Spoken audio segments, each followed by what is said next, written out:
Welcome back, you beautiful people, to League Unlock as the power rankings roll onwards. We're going to the LEC in their opening weekend, and again, I just keep reiterating, it's difficult to really rank the squads when they've only played 2 games, but that's exactly what we're going to do after week 1. We're going 10-1, and you probably already know who number 1 is. There's no huge spoilers there, but we got to start at the bottom. And number 10, you had the bottom 2 teams meeting up in week 1. From Spring, you had Rogue versus Excel.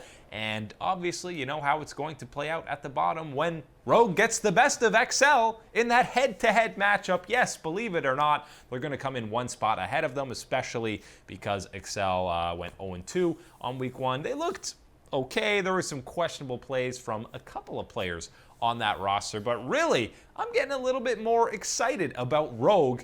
After that first game against Misfits, it was like, whew. That's a big yikes for these guys.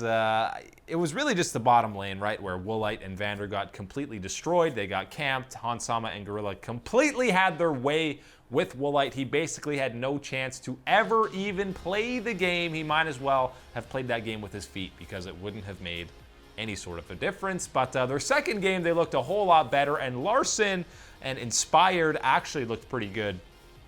Even against Misfits, it was just too huge a deficit in that bot lane. But they looked a whole lot better against Excel, and this is why people had a little bit more hype for this Rogue Academy roster coming to the LEC. Yes, Prophet is still there in the top lane, really the only returning member from last year's roster. Yeah, Vander did play a little bit, but Inspired and Larson in particular looked real solid. I'm excited to see them. You heard Larson say Caps needs a rookie, or needs a rival in EU, and I will be that for him.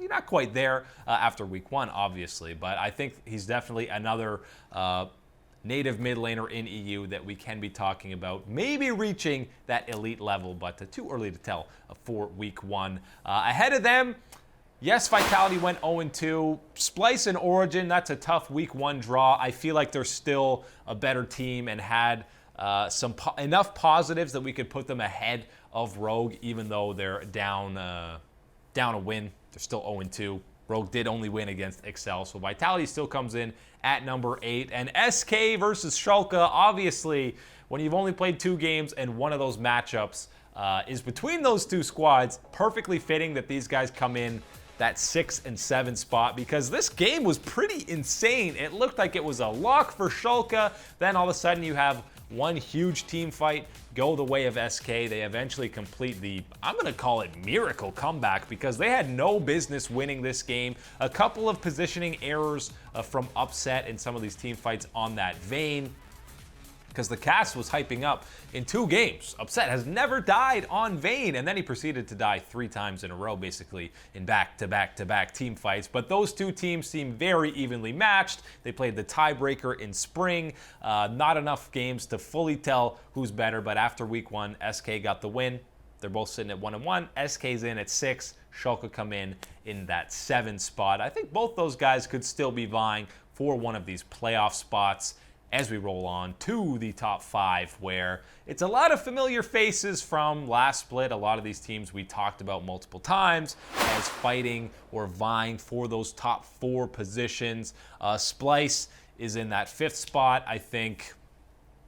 I mean, they got completely destroyed by G2. They came back from a bad early game against Vitality. Maybe you could even make the argument to slot them behind Schalke and SK or somewhere in that mix, but I think you've got to give them the respect and put them ahead.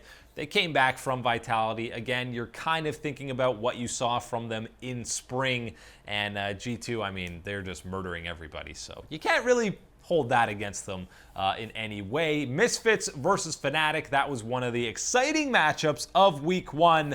Obviously, Fnatic came away with the W, so they came in 3rd over Misfits in number 4. But listen, Misfits looked great overall in week 1, even though they had this loss against Fnatic. Still plenty of good to take from it. It was another dominant performance. Hansama and Gorilla had an incredible week 1. Much more kind of to the level what we were expecting when this bot lane came together. They should have been and should still be one of the best in Europe. They definitely showcased that in week 1, but it was the rest of Fnatic that stepped up in a big way. Whippo had some key game-changing moments in that matchup, and Broxa as well played really solid for them. He was part of our OP5 for week 1 in the LEC. So Fnatic looking real solid here to start. There's not going to be any of this 0-4 start shenanigans like we saw in spring. They're getting things off on the right foot, which is great to see. Nemesis, I'm expecting even more development and growth from him here in his second split in the LEC. So much young talent, especially in that mid lane, that we'll be checking out here in summer. And I expect Nemesis to be at the forefront because he has the best team around him. You go to the top 2, and Fnatic, alongside G2, were the only 2-0 squads from week 1.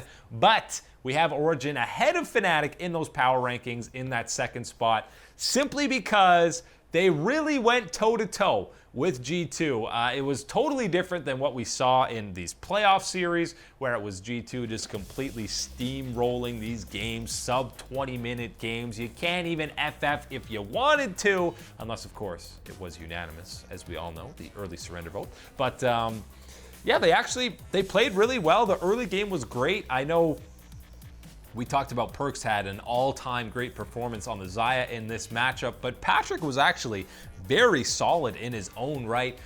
He had 2 great games this weekend, and I fully expect him. I think he'll be on an all-pro team this year, no doubt, with Origin. He should have been last year as well. They were consistent in the bottom lane. I expect more of it here, but Origin, they should be happy with their week 1.